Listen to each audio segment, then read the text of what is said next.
সালটা 2023। আদালতের নির্দেশে চাকরি থেকে বরখাস্ত এসএসসি গ্রুপ ডি কর্মীদের 1911 জন।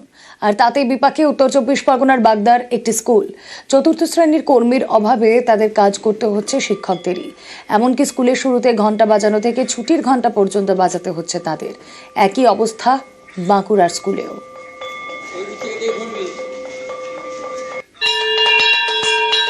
ছবি দেখাচ্ছি আপনাদের বাগদার স্কুল।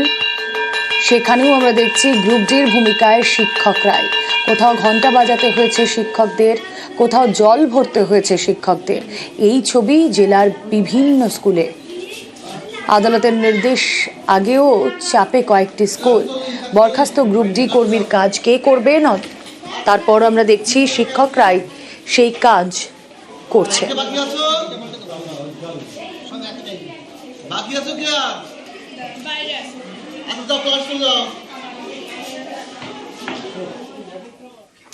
চাকরি বাতিলে নবান্ন অভিযানের হুঁশিয়ারি শুভেন্দু অধিকারীর।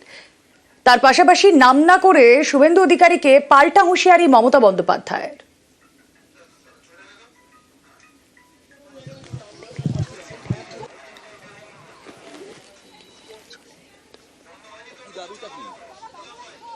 রামনবমীর পরে কলকাতাতে বড় মিছিল হবে এবং পর্যায়ক্রমে নবান্ন অভিযান সব কর্মসূচি এপ্রিল মাসের মধ্যে ভারতীয় জনতা পার্টির পক্ষ থেকেও আমরা নিচ্ছি।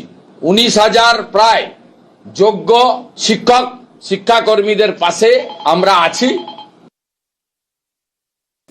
আমরাও কিন্তু রেকর্ড খুঁজে বার করব। 2016-তে তখন কারা কারা মন্ত্রী ছিলেন এবং কোনো একটা জেলা তো আমি জানি কিসের বিনিময়ে চাকরি হয়েছে, আমি খুঁজে দেখব। যদি কারো জানা থাকে তথ্য প্লিজ আমাকে দেবেন, আমার কাজে লাগবে। হাইকোর্টের নির্দেশ বহাল সুপ্রিম কোর্টে, রাজ্যকেই তো বাম বিজেপির। রাজ্য সরকার কেন যোগ্য এবং অযোগ্য এই পৃথকীকরণ কেন করে দিলেন না?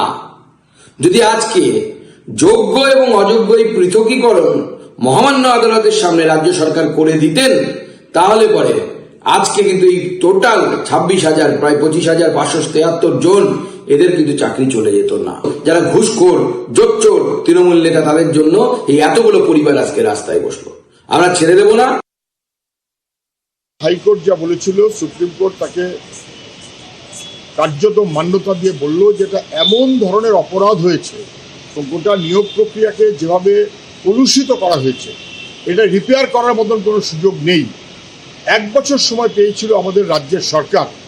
1 বছর লেগে গেল, সরকার যোগ্য অযোগ্য স্পষ্ট করতে পারলো না। কিছু অযোগ্য অপদার্থ যাদের টাকা নিয়ে চাকরিতে ঢুকিয়েছে রাজ্য সরকার এবং শাসক দল, তাদেরকে রক্ষা করার জন্য যারা যোগ্য তাদেরকে খারিজ করতে হলো। যদি দুর্নীতি না থাকতো তাহলে 26,000 তারাকে যোগ্যকে অযোগ্য ছিল পরের কথা, তাদের জীবনটা এরকম দুর্বিষহ হয়ে যেত না। যে পয়সা দিয়ে চাকরি নিয়েছে সেও দুর্নীতির শিকার, যে যোগ্যতার কারণে চাকরি পেয়েছে অথচ চাকরি ভোগ করতে পারলো না সেও দুর্নীতির শিকার।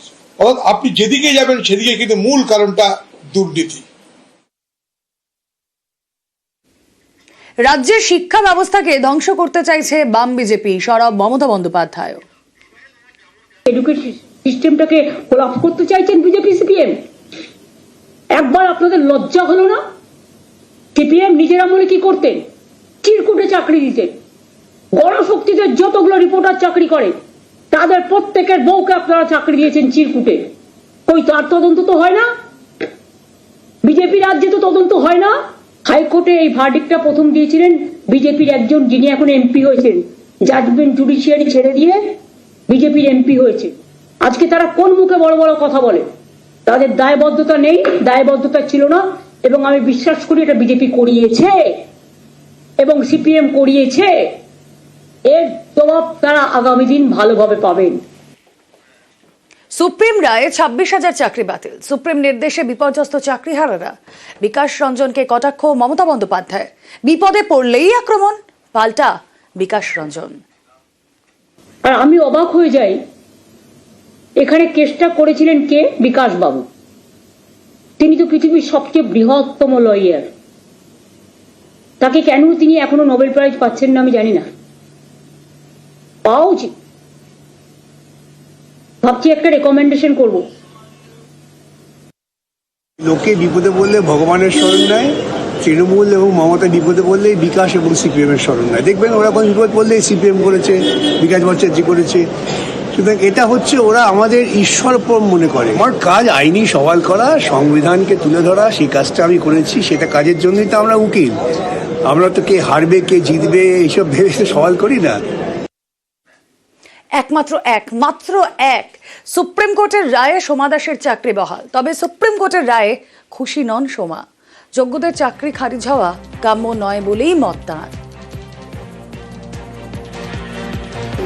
এই রায়টা সত্যি কখনোই কাম্য ছিল না, কারণ আমাদের প্রথম থেকেই দাবি ছিল, আমি যখন আন্দোলনের সঙ্গে যুক্ত ছিলাম তখন একটাই দাবি ছিল যে আমাদের যারা যোগ্য বঞ্চিত প্রার্থী তারা যেন আমরা চাকরি আমাদের ফিরে পাই, আর শিক্ষা ব্যবস্থাটাকে দুর্নীতিমুক্ত করতে হবে, কারণ আমরা ভুক্তভোগী ছিলাম। কিন্তু এটা কখনোই চাইনি যে যারা সঠিকভাবে যোগ্যতার পরীক্ষা দিয়ে যারা চাকরি পেয়েছে তারা তাদেরও চাকরিটা চলে যাবে এবং তাদের জীবনটা বিপন্ন হয়ে যাবে, এটা কখনোই চাইনি। সুপ্রিম রায়ে চাকরি বাতিল বহাল। চাকরি গেল ক্যান্সার আক্রান্ত সায়ন গামের।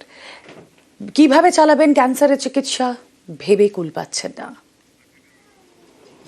ফাঁসি দেওয়ার বাসিন্দা সায়ন ক্যান্সার আক্রান্ত। সুপ্রিম রায়ে তার চাকরি বাতিল। আমি অবাক হয়েছি, কারণ আমি তো কোনো অন্যায় করিনি, ঠিকঠাক উপায় পরীক্ষা দিয়েছি, চাকরি করছি আজকে 6 বছর হলো। আমি জানি না ভবিষ্যতে কি আছে, এইভাবে কেমন করে চলবো। আমাদের সংগঠনে যেভাবে দাবি করেছিল সুপ্রিম কোর্টে, আমরা মেডিকেল গ্রাউন্ডে গত 2 বছর থেকে ক্যান্সারে ভুগছি। আমি আবেদন করব যে সমাজ যেভাবে ছাড় পেয়েছে আমাকেও সেভাবে বিবেচনা করা হোক, কারণ আমার ট্রিটমেন্টের খরচ অনেক, পরিবার আছে। অনেকটাই সমস্যা হবে, কারণ আমার স্বামী নেই, ছেলের উপরেই সংসার। ছেলের ক্যান্সার, 3 মাস অন্তর অন্তর বোম্বে যেতে হয়, ট্রিটমেন্ট চলতেছে। আমরা তো না খেয়ে মরবো।